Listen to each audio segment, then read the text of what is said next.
The Kenya Union of Post-Primary Education Teachers are holding their annual delegates meeting.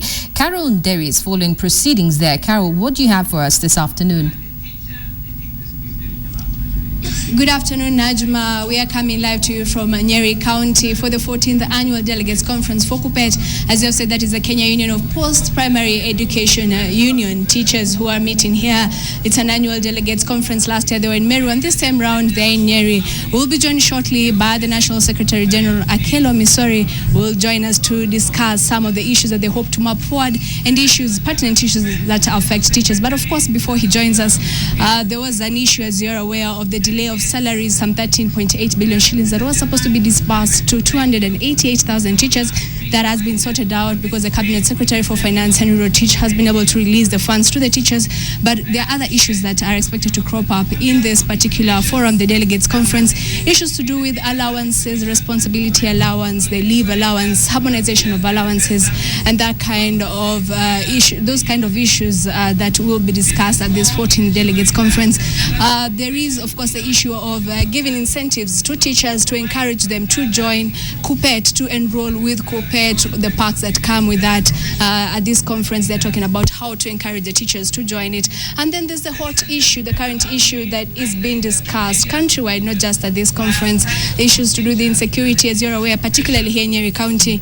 In the previous attack in Mandera, 2 teachers who perished among the 28 were teachers in Mandera but hailed from Nyeri County, and the 18 of 36 of those victims who lost their lives in the recent attack are from Nyeri County. So issues to do with insecurity, because President Uhuru Kenyatta and the Mandera Governor Ali Roba have requested civil servants not to leave Mandera. Of course, we want to see if that is a stand with KUPPET representing the teachers. We are joined by the Secretary General Akelo Misori, who will talk about some of these issues. Bwana Akelo Misori, thank you for joining us.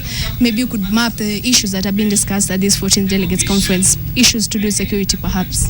Thank you so much. KUPPET appreciates the fact that the government has taken action in ensuring that the security docket is addressed.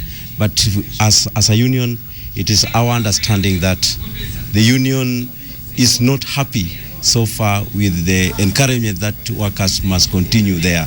What we expect is that the government must ensure that besides sorting out the security problem by demoting some of those who are involved, what we expect is that the government must ensure that it's a security zone and all workers are evacuated. That is one of the issues which have really come out in the conference, and we are likely to make a resolution on that. And secondly, we are also going to make resolution based on the current talks on salary issues, terms and conditions of service, risk allowance, and you can realize that the issues which we have already raised with the employer in the terms of negotiations is how teachers can be paid risk allowance.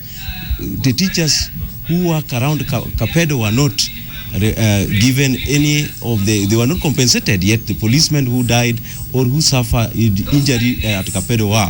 And in this circumstance, that's the reason for which we still insist that before the security situation improves in Northeastern, no teachers should report back in January. We want that place to be declared free for any insecurity issues.